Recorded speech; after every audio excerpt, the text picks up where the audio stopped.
Hello friends, my name is Dr. Saloni Singla Chhabra and I am back with a new video.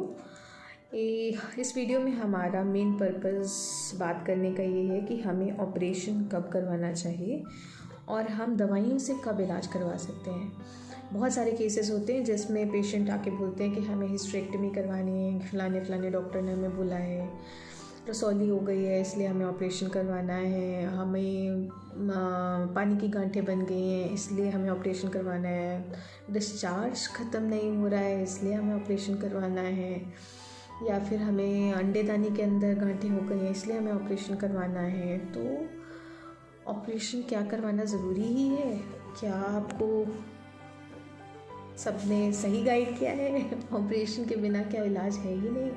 दवाइयाँ हो सकता है आप कहीं और दवाई लेके आए हो और वो दवाई ठीक ना हो जिसकी वजह से आपका इलाज ना हो सकता है कि आपकी बीमारी ने ही रिस्पॉन्ड ना किया हो। किसी पेशेंट में दवाई बहुत अच्छे से काम नहीं करती है, उसमें डोज चेंज करनी पड़ती है जिससे वो इफ़ेक्टिव लेवल पे अपनी मेडिसिन पहुंच सके।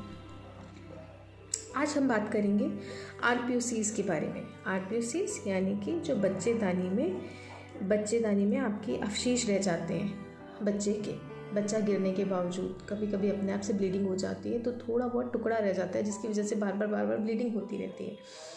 ऐसे में आपको क्या ऑपरेशन ही करवाना पड़ता है या फिर कुछ दवाइयाँ खा के उससे इलाज हो सकता है, या हम इन्फेक्शन को कंट्रोल करके, ब्लीडिंग को कंट्रोल करके इस चीज़ को टुकड़ा वैसे भी गिर सकता है।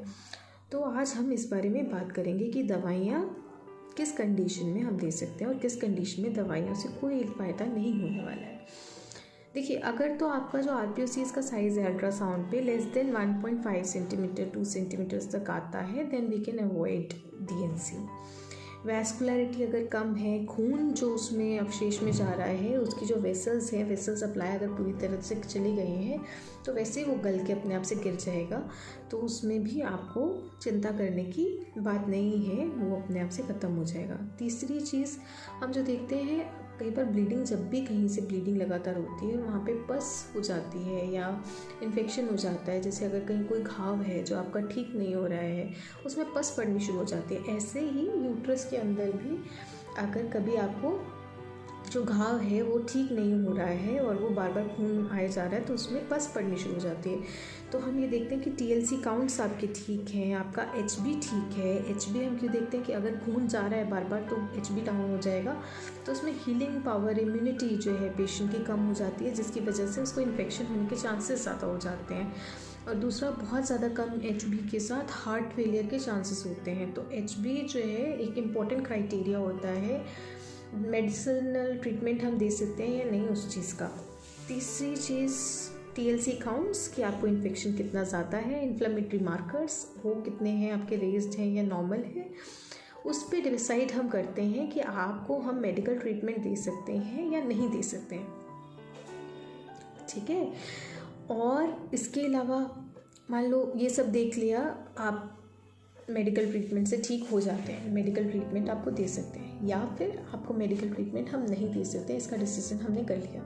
मान लीजिए कि आपका ऑपरेशन ही होना है क्योंकि 2 सेंटीमीटर से बड़ा है, वेस्कुलरिटी भी है एंड इन्फेक्शन भी हो रहा है, HB भी डाउन है, या फिर मान लो इनमें से 3 में से कोई एक फैक्टर आपका नेगेटिव जा रहा है जो हम आपको नहीं ट्रायल दे सकते।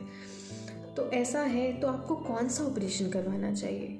फर्स्ट ऑफ ऑल सबसे बेस्ट तो होता है दूरबीन वाला ऑपरेशन, जिसमें हम दूरबीन से देखते हैं जो बच्चेदानी है आपकी, वो एक कैविटी है, मतलब एक कमरे जैसा है। जैसे कमरे की आगे एक वॉल है, पीछे एक वॉल है, साइड पे एक वॉल है, इस साइड पे एक वॉल है, उनमें से कौन सी दीवार पे जो वो अवशेष चिपका हुआ है वो हम देख के आपको उसी जगह से खुरचते हैं। ठीक है, उसी जगह से वो निकालते हैं, उसी जगह से वो सक्शन होता है।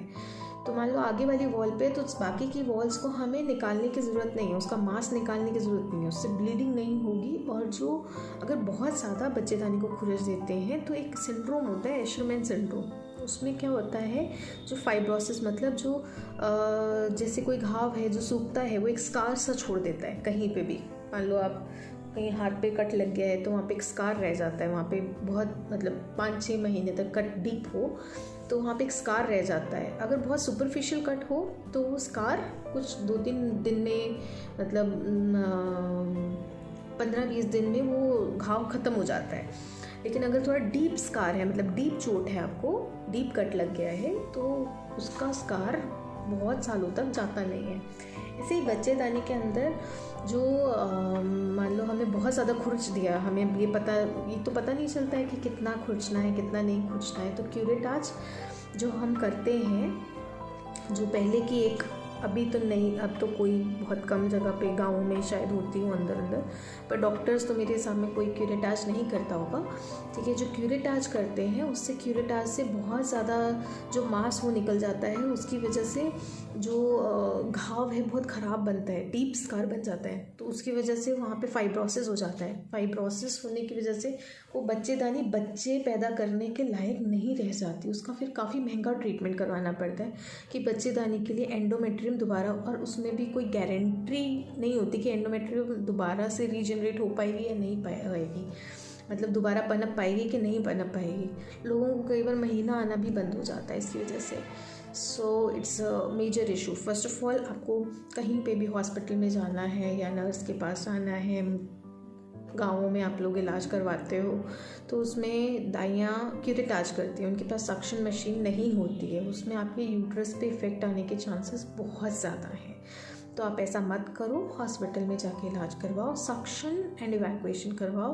अगर हिस्ट्रोस्कोपिक सक्शन एंड इवैक्यूएशन नहीं करवा सकते हो, थोड़ा सा कॉस्टली होता है, दूरबीन वाले का कॉस्ट ज़्यादा होता है, तो at least resort to suction and evacuation, जिसमें आपको झिल्ली जो है खुर्च के नहीं निकाली जाती है, प्रेशर से जो झिल्ली अलग से होने वाली है बस वही झिल्ली बाहर निकल के आएगी, बाकी सारी खुर्ची नहीं जाएगी। उससे आपके बच्चेदानी पे असर कम आएगा, जिससे बच्चा दोबारा होने के चांसेस नॉर्मली ज़्यादा रहेंगे। उसमें आपको ट्रीटमेंट्स कम लेने पड़ेंगे नेक्स्ट टाइम,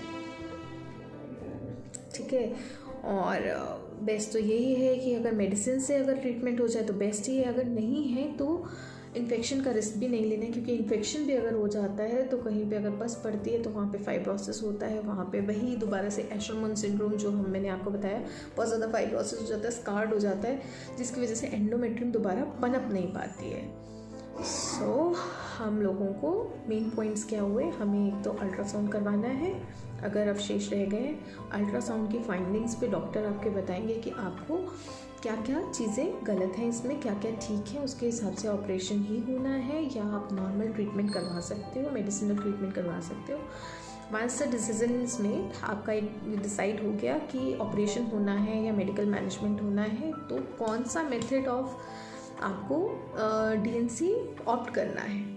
अपनी फाइनेंशियल कंडीशन के हिसाब से बेस्ट हिस्ट्रोस्कोपिक डीएनसी रहता है, second is suction and evacuation, and third and worst is curettage. Okay, thank you.